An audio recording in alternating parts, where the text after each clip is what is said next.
Israeli सेना जिस वक्त सीरिया में जबरदस्त बमबारी कर रही है, उसी वक्त यूक्रेन में जहां एक और वॉरफ्रंट पिछले 3 साल से चल रहा है, विनाश का भयावह मंजर नजर आ रहा है। ट्रंप ने पुतिन को धमकी दी तो पुतिन और उनकी सेना ने ट्रंप को बारूदी जवाब दे दिया। रूसी फौज ने आधी रात सिर्फ 30 मिनट में जबरदस्त हमले किए हैं। रूस ने खार्किव और क्रीवी री समेत यूक्रेन के 10 शहरों में विनाश की बड़ी आग भड़का दी। तो अब सवाल यही है कि आखिर रूस के ये हमले ट्रंप और ज़ेलेंस्की को क्या संदेश दे रहे हैं? अमेरिकी राष्ट्रपति डोनाल्ड ट्रंप की वजह से यूक्रेन युद्ध की आग और भड़क गई है।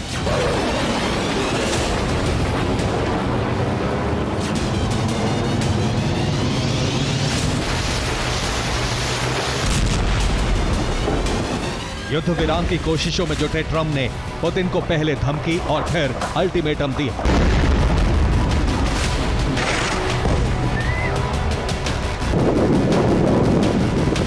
पुतिन ने इस धमकी का जवाब यूक्रेन में बारूदी बारिश के जरिए दिया।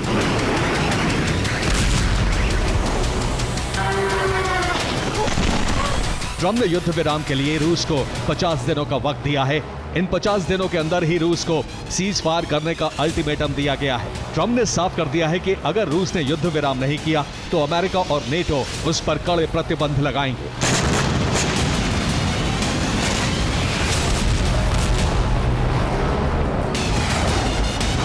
ट्रंप की इस धमकी का असर पुतिन और उनकी सेना पर कितना पड़ा है, उसकी गवाही यूक्रेन से आई विनाश की ये तस्वीरें दे रही हैं।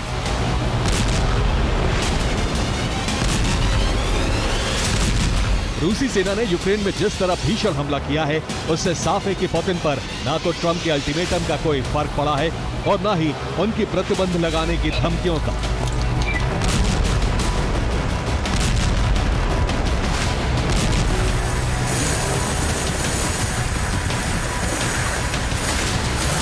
आधी रात को सिर्फ 30 मिनट में रूस ने ऐसा विध्वंसक हमला किया कि यूक्रेन के करीब 8 प्रांतों में विनाश का भयावह मंजर नजर आने लगा।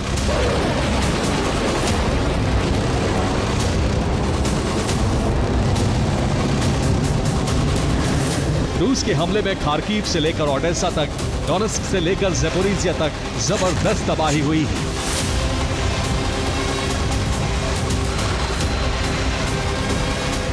ज़ेलेंस्की के गृह नगर यानी क्रीवी रीह में तो वॉर इमरजेंसी लग गई।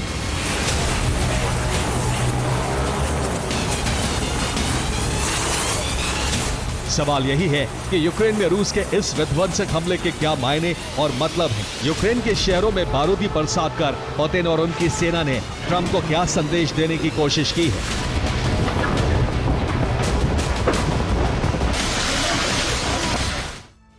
तो रूस ने यूक्रेन में भीषण हमले कर ट्रंप को क्या संदेश दिया है, अब इसे समझिए।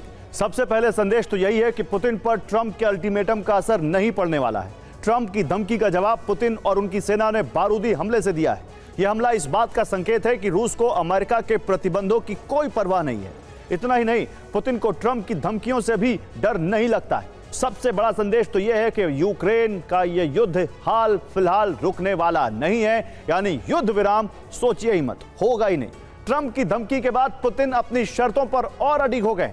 अगर शर्तें नहीं मानी गई तो रूस के हमले तेज होने तय हैं। पुतिन सेना ने साफ कर दिया है कि वो तब तक हमले करेगी जब तक यूक्रेन में रूस के हर लक्ष्य को प्राप्त नहीं कर लेते।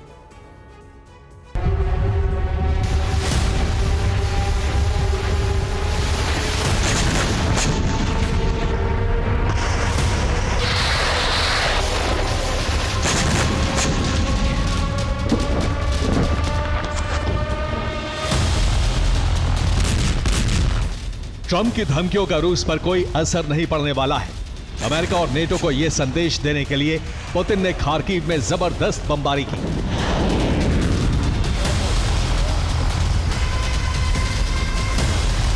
आधे घंटे में खार्किव में इतने बम बरसाए गए कि पूरा शहर दहल उठा।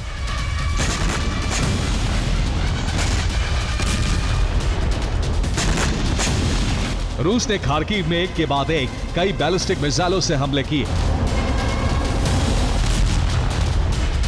20 मिनट के अंदर खार्किव में 17 जगहों पर जबरदस्त विस्फोट हुए।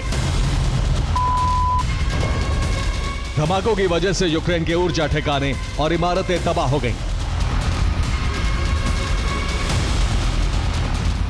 खार्किव में जबरदस्त हमला करते हुए रूस ने एक बड़े इलाके पर कब्जा कर लिया है। ज़ेलेंस्की के गृह नगर क्रीवी रीह में रूस ने 40 ड्रोन और कई बैलिस्टिक मिसाइलें दागी। आधे घंटे के अंदर 20 जगहों पर धमाके हुए। ओडेसा पर रूस ने ब्लैक सी से मिसाइलों की बरसात की।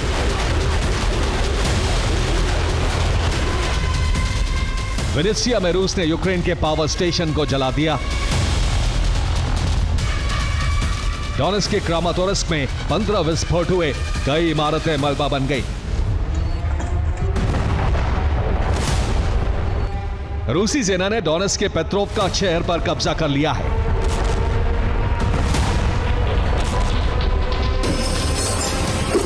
इतना ही नहीं, रूस ने ज़ेपोरिज़िया एयरपोर्ट के पास भी कई ब्लास्ट किए।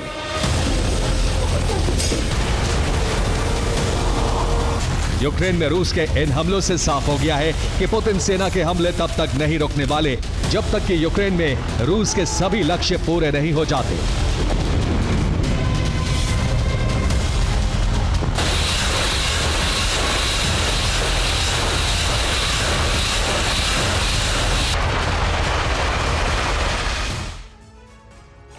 तो यूक्रेन में विनाश का सीन क्यों नजर आ रहा है, आप जरा इसे समझिए। यूक्रेन के पास सुरक्षा के लिए एयर डिफेंस सिस्टम नहीं है। उसको हवाई हमले रोकने के लिए 17 एयर डिफेंस चाहिए। 17। यूक्रेन ने अमेरिका से 17 पेट्रियट मांगे भी थे। ट्रंप ने पेट्रियट एयर डिफेंस सिस्टम देने पर अभी कोई निर्णय किया ही नहीं है, और पेट्रियट नहीं मिले तो जंग में यूक्रेन की हार तय है। तो सवाल यही है कि कवच विहीन यूक्रेन रूसी सेना से कैसे जंग लड़ रहा है। आपको इस रिपोर्ट में दिखाते हैं।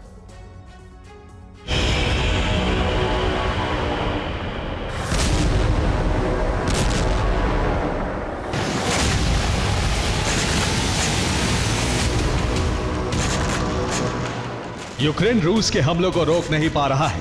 तबाही का क्षेत्रफल लगातार बढ़ता जा रहा है। इस बात से भड़की यूक्रेनी फोर्स गुरिल्ला हमले कर रूस को नुकसान पहुंचा रही है।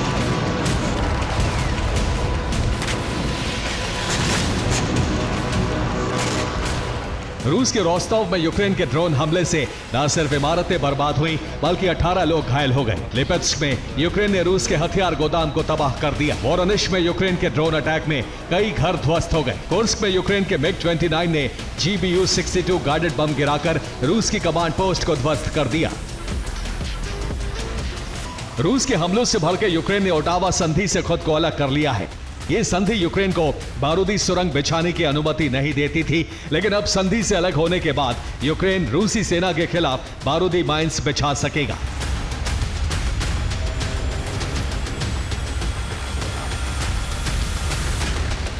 यूक्रेन हो या फिर रूस, दोनों का रुख इस बात का प्रमाण है कि ट्रंप का शांति प्रयास विफल होने जा रहा है।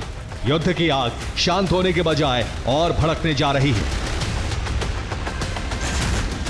Bureau report, TV9 Bharatvarsh. Transnistria Putin की एक कमजोर नस है, क्योंकि यह भले ही बहुत छोटा सा देश है, लेकिन यहां सोवियत काल का हथियार डिपो है जिसमें कई टन गोला बारूद मौजूद है। रूस के समर्थकों की तादाद भी बहुत अधिक है। रूस के 1500 सैनिक ट्रांसनिस्ट्रिया में हथियारों की रखवाली करते हैं। अब दावा किया जा रहा है कि नेटो यहां रूस को एक युद्ध में उलझा सकता है ताकि यूक्रेन मिशन से पुतिन का ध्यान हट जाए और यूक्रेन की हार को टाला जा सके।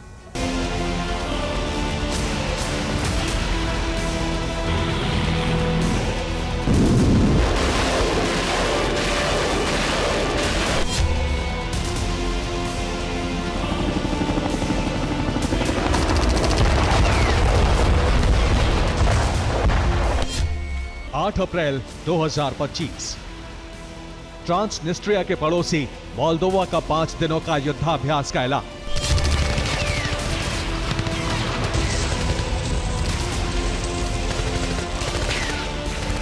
जून 2025 मोल्दोवा और रोमानिया की सेना का संयुक्त युद्धाभ्यास।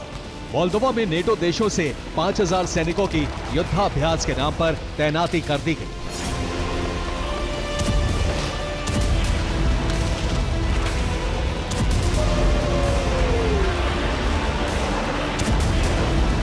अब मोल्दोवा के एक नेता ने दावा किया है कि ये सब ट्रांसनिस्ट्रिया पर कब्जे के लिए हो रहा है।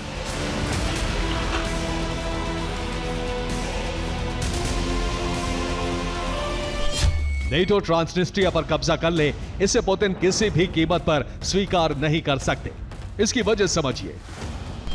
ट्रांसनिस्ट्रिया यूक्रेन और मोल्दोवा के बीच में है। इसे दुनिया मोल्दोवा का हिस्सा मानती है। ये एक आजाद देश की तरह काम करता है। यहां अलग सरकार, अलग संसद और सेना है। यह छोटा सा देश रूस के लिए बेहद अहम है, क्योंकि यह पूरा इलाका रूस समर्थित ताकतों का गढ़ कहा जाता है। यहां रूस के हथियारों का बहुत बड़ा भंडार मौजूद है। इसके कोबासन इलाके में रूस का 20,000 टन विस्फोटक रखा है। रूस के 1500 सैनिक ट्रांसनिस्ट्रिया में तैनात रहते हैं। रूस ट्रांसनिस्ट्रिया को गैस और कई सुविधाएं देता है। नेटो और रूस दोनों की नजर इस इलाके पर इसलिए है क्योंकि ये दोनों क्षेत्रों से सटा हुआ है। ट्रांसनिस्ट्रिया मोल्दोवा का स्वतंत्र इलाका है, जो मोल्दोवा को यूक्रेन से और ब्लैक सी से अलग करता है। मोल्दोवा की सीमा रोमानिया से सटी है, जो नेटो का सदस्य देश है। 1991 में सोवियत रूस के विघटन के बाद ट्रांसनिस्ट्रिया ने मोल्दोवा से अलग होकर खुद को स्वतंत्र राज्य घोषित कर दिया था। अब पुतिन इसी इलाके में अपना सामरिक मंच सजाने की तैयारी कर रहे हैं।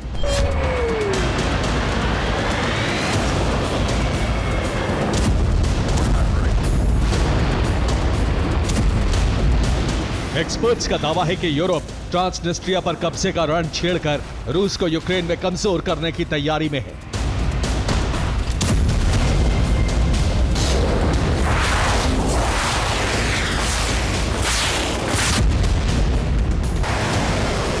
क्योंकि पुतिन ट्रांसनिस्ट्रिया में मौजूद हथियार का भंडार छोड़ने वाले नहीं हैं।